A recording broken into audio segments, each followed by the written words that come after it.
I was only supposed to be out there for a couple of hours. Just a quick trip into the woods to clear my mind. The sun was setting, casting long shadows through the trees, and I remember thinking how peaceful it was. The stillness broken only by the occasional rustling of leaves underfoot.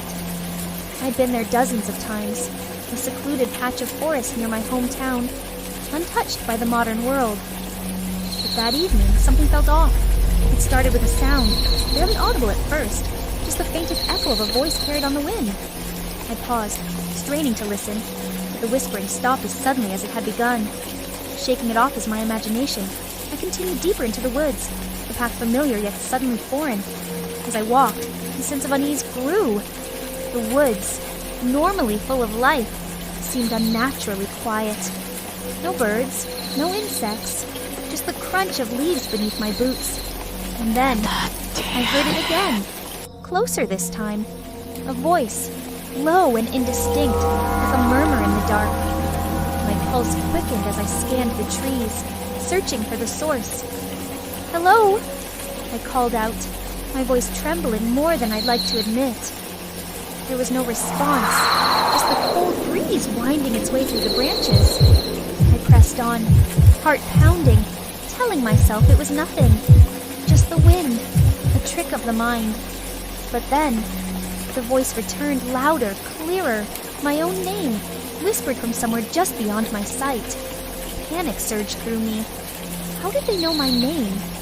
I turned in circles, trying to pinpoint where the voice was coming from, but it seemed to be everywhere and nowhere all at once.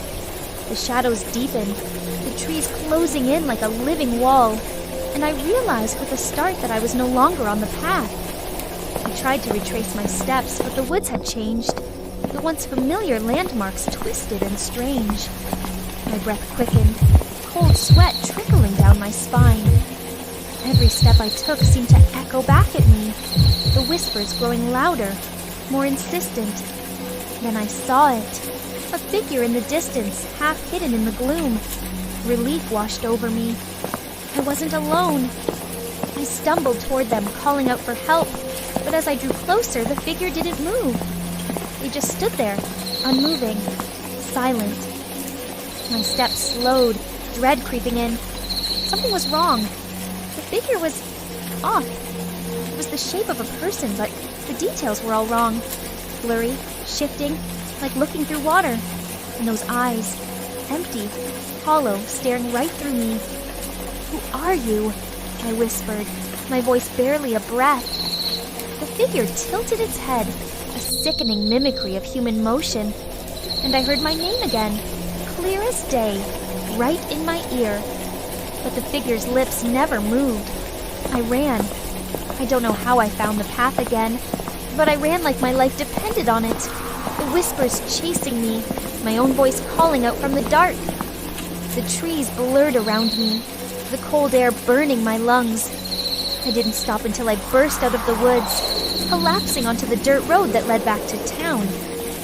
Gasping for breath, I looked back at the tree line, expecting to see that figure standing there, watching me. But there was nothing, just the dark, silent woods.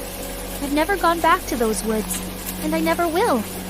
But sometimes, late at night, when the wind is just right, I swear I can still hear it. The sound of my own name, whispered on the breeze, calling me back into the darkness.